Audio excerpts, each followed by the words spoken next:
വെള്ളം കുടിക്കാൻ മടിയുള്ളവർ സംഭാരം ഉണ്ടാക്കി കുടിക്കുക. ഇത് യോഗട്ടിൻ്റെ നാച്ചുറൽ എന്ന് പേരുള്ള യോഗട്ടാണ്. ഒരു ഫ്ലേവേഴ്സും ഇല്ല. അപ്പോൾ ഇതിനിവിടെ തുറക്കാൻ അടപ്പൊക്കെ ഉണ്ട് കേട്ടോ. അപ്പോൾ നമുക്കൊരു പാത്രം എടുത്തിട്ട് ഇത് കുറേ ഒഴിച്ചു കൊടുക്കാം. ഇത് 500 ഗ്രാമിൻ്റെ ഒരു 250 ഗ്രാം ഒഴിച്ചു കൊടുക്കാം. ഒരു കപ്പ് കൂടി ഒഴിക്കാം. സംഭാരം എന്ന് പറയുമ്പോൾ ഭയങ്കര നേർത്തതായിരിക്കും.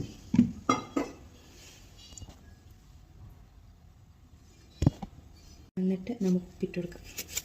നിങ്ങളുടെ ആവശ്യത്തിന് ഉപ്പിട്ട് വീണ്ടും ഇളക്കിക്കുക.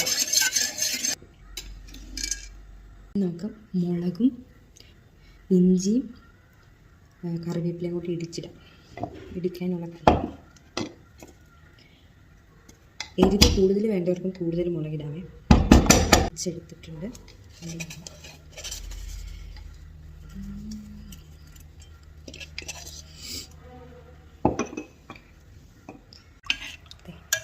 ചിലർ ചുമന്നുള്ളിയും കൂടി ഇടിച്ചിടും. എനിക്കത് ഇഷ്ടമല്ല, അതുകൊണ്ടാണ് ഇടാത്ത. നിങ്ങൾക്ക് ഇഷ്ടമാണെങ്കിൽ ഇടാം. ഡിസ്പോസിബിൾ ഗ്ലാസ്സിലേക്ക് വെച്ചു കൊടുക്കാം. എന്നിട്ട് നമുക്ക് കുടിക്കാം. ചിയേഴ്സ്.